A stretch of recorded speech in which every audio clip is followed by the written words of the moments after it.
श्रीमद् भगवद गीता अध्याय 1 अर्जुन विषाद योग प्रस्तुति। अजय कुमार। कुरुक्षेत्र की पवित्र भूमि पर महाभारत का महान युद्ध आरंभ होने वाला था। दोनों सेनाएं आमने सामने खड़ी थीं। एक ओर कौरवों की विशाल सेना और दूसरी ओर पांडवों की धर्मनिष्ठ सेना। हस्तिनापुर के राजा धृतराष्ट्र ने अपने सारथी संजय से पूछा, हे संजय, धर्मभूमि कुरुक्षेत्र में युद्ध के लिए एकत्रित हुए मेरे और पांडु के पुत्र क्या कर रहे हैं? संजय ने उत्तर दिया कि दुर्योधन ने पांडवों की सेना को देखकर अपने गुरु द्रोणाचार्य के पास जाकर उनकी शक्ति का वर्णन किया। उसने अपनी सेना के महान योद्धाओं का भी उल्लेख किया और युद्ध के लिए सभी को सावधान रहने को कहा। तभी भीष्म पितामह ने सिंहनाद के समान ऊंची ध्वनि से अपना शंख बजाया। उसके बाद दोनों पक्षों के शंख, नगारे और रणभेरियां गूंज उठीं। पूरा आकाश और पृथ्वी युद्ध की गर्जना से भर गए। उसी समय अर्जुन ने भगवान श्री कृष्ण से कहा, हे माधव, मेरा रथ दोनों सेनाओं के बीच ले चलिए ताकि मैं देख सकूं कि किन लोगों के साथ मुझे युद्ध करना है। भगवान श्री कृष्ण ने रथ को दोनों सेनाओं के मध्य खड़ा कर दिया। अर्जुन ने देखा कि उनके सामने गुरु द्रोणाचार्य, भीष्म पितामह, कृपाचार्य, चाचा, भाई, मित्र और अनेक प्रिय संबंधी खड़े हैं। अपने स्वजनों को देखकर अर्जुन का हृदय दया और करुणा से भर गया।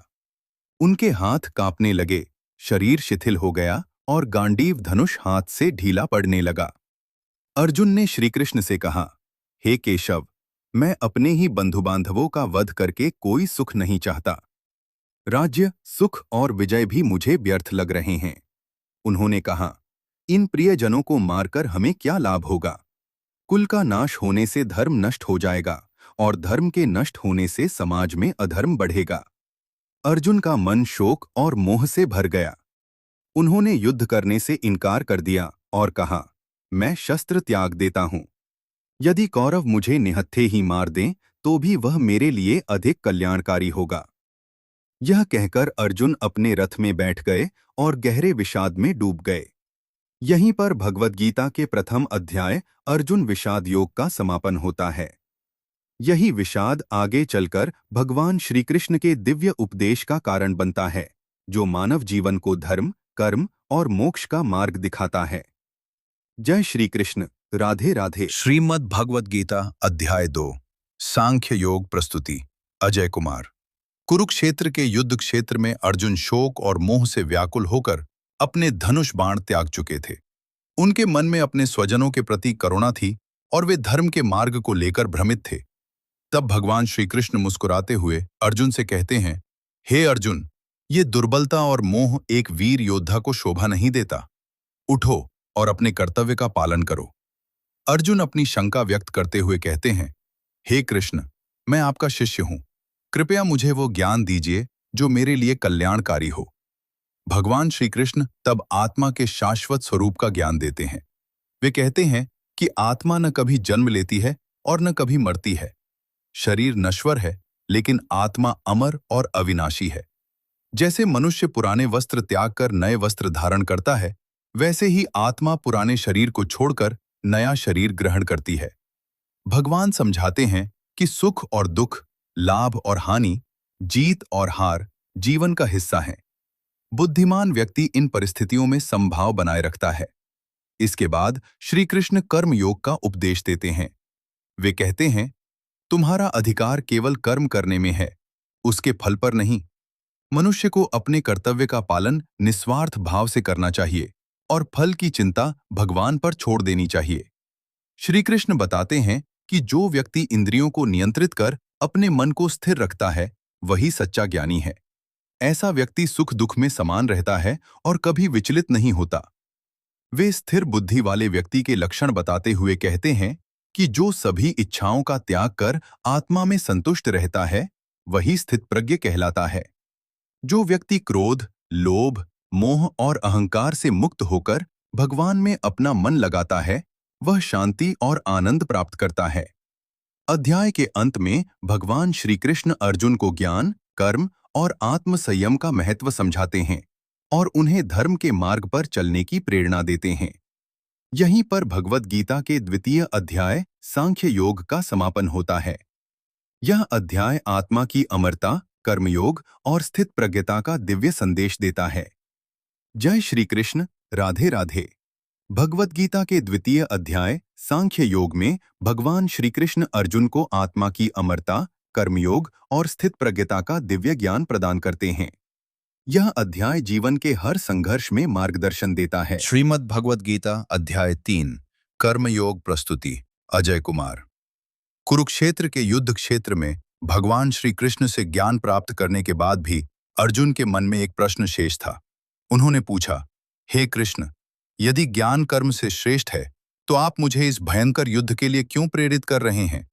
तब भगवान श्री कृष्ण ने कर्मयोग का दिव्य रहस्य समझाया। उन्होंने कहा, हे अर्जुन, इस संसार में कोई भी व्यक्ति एक क्षण भी बिना कर्म किए नहीं रह सकता। प्रकृति के गुण मनुष्य को निरंतर कर्म करने के लिए प्रेरित करते हैं। भगवान ने बताया कि केवल कर्मों का त्याग कर देने से मुक्ति नहीं मिलती। सच्ची मुक्ति तब प्राप्त होती है जब मनुष्य अपने कर्तव्य का पालन निस्वार्थ भाव से करता है। श्री कृष्ण ने कहा, अपने सभी कर्म भगवान को समर्पित करके करो। कर्म के फल की इच्छा मत रखो, क्योंकि फल की चिंता ही बंधन का कारण बनती है। उन्होंने यज्ञ की महिमा बताते हुए कहा कि सृष्टि के आरंभ में ब्रह्मा जी ने यज्ञ और कर्म की व्यवस्था स्थापित की थी। यज्ञ भाव से किए गए कर्म मनुष्य को पवित्र बनाते हैं और समाज में संतुलन बनाए रखते हैं। भगवान ने स्वयं का उदाहरण देते हुए कहा, हे अर्जुन, मुझे तीनों लोकों में कुछ भी प्राप्त करना शेष नहीं है, फिर भी मैं निरंतर कर्म करता हूं। यदि मैं कर्म करना छोड़ दूं तो संसार का संचालन बाधित हो जाएगा। श्री कृष्ण ने अर्जुन को सिखाया कि श्रेष्ठ पुरुष जैसा आचरण करता है, सामान्य लोग भी उसका अनुसरण करते हैं। इसलिए प्रत्येक व्यक्ति को अपने कर्तव्य का पालन आदर्श रूप से करना चाहिए। अर्जुन ने पूछा, हे कृष्ण, मनुष्य अपनी इच्छा के विरुद्ध पाप क्यों करता है? भगवान ने उत्तर दिया, काम और क्रोध ही मनुष्य के सबसे बड़े शत्रु हैं। ये रजोगुण से उत्पन्न होते हैं और ज्ञान को ढक देते हैं।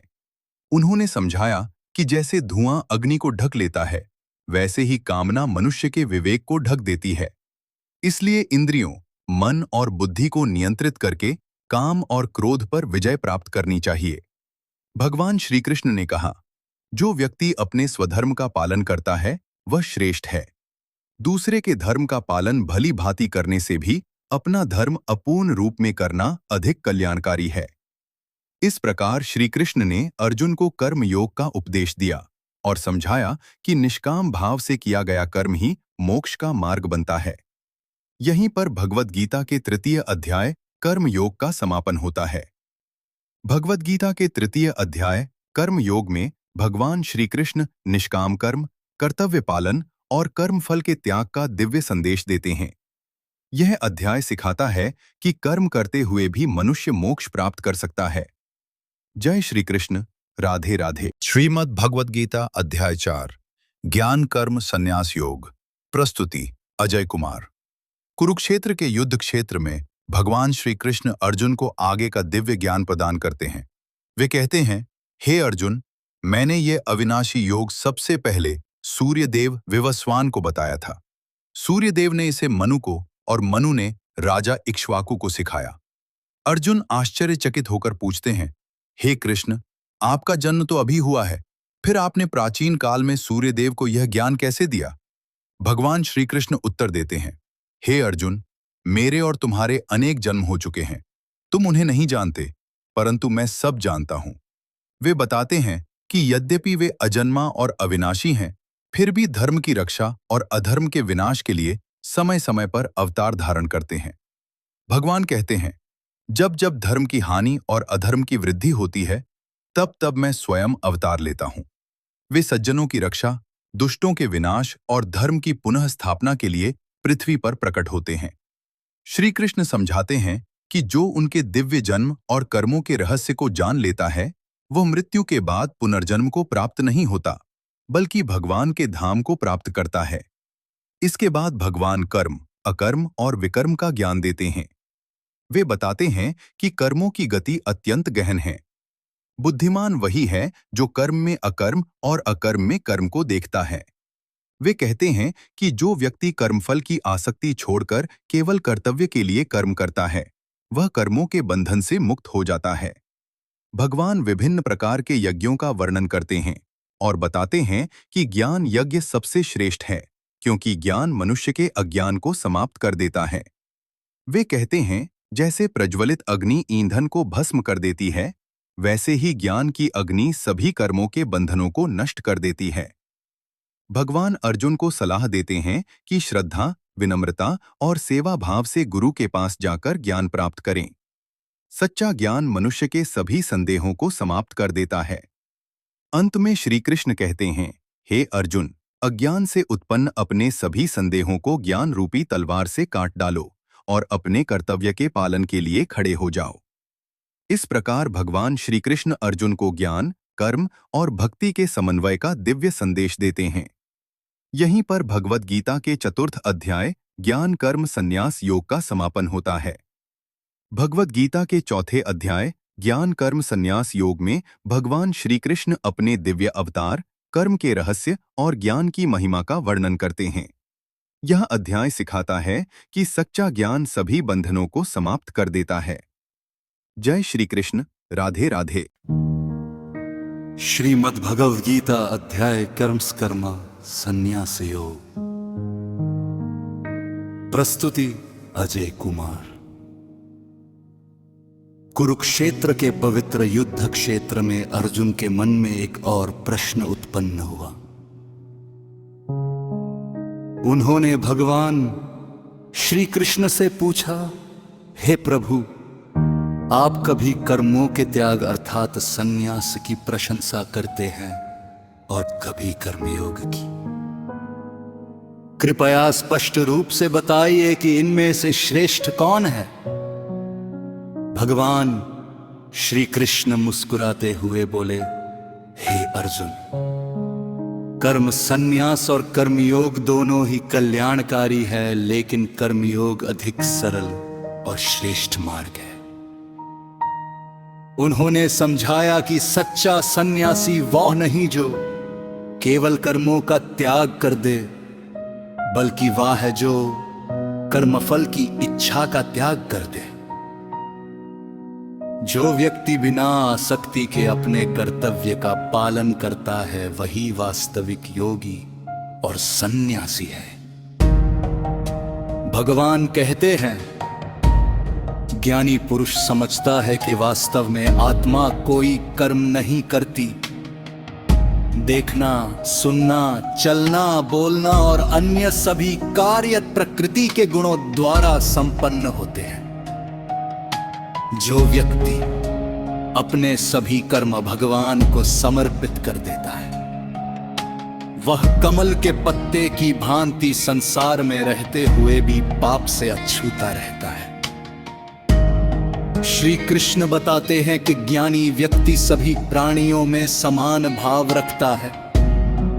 वह विद्वान, ब्राह्मण, गाय, हाथी, कुत्ते और चांडाल में भी एक ही परमात्मा का दर्शन करता है। ऐसा व्यक्ति न सुख में अत्यधिक प्रसन्न होता है और न दुख में विचलित। उसकी बुद्धि स्थिर रहती है, हर वह सदा शांति का अनुभव करता है। भगवान समझाते हैं कि इंद्रियों से प्राप्त होने वाले भोग क्षणिक हैं। उनसे मिलने वाला सुख अंततः दुख का कारण बनता है। इसलिए बुद्धिमान व्यक्ति बाहरी सुखों में आसक्त नहीं होता। जो मनुष्य काम, क्रोध और लोभ पर विजय प्राप्त कर लेता है, वह जीवन में ही परम शांति और आनंद को प्राप्त करता है। श्री कृष्ण आगे कहते हैं कि जो व्यक्ति अपने मन और इंद्रियों को नियंत्रित करके परमात्मा में ध्यान लगाता है, वह ब्रह्म निर्वाण अर्थात परम मुक्ति को प्राप्त करता है। अंत में भगवान अर्जुन को बताते हैं कि वे समस्त यज्ञों और तपस्याओं के भोक्ता, सभी लोकों के स्वामी और सभी प्राणियों के परम हितैषी हैं। जो इस सत्य को जान लेता है, वह सच्ची शांति प्राप्त कर लेता है। इस प्रकार भगवान श्री कृष्ण ने कर्म, त्याग और समभाव का दिव्य ज्ञान देकर अर्जुन के संशयों को दूर किया। यहीं पर भगवत गीता के 5वें अध्याय कर्म संन्यास योग का समापन होता है।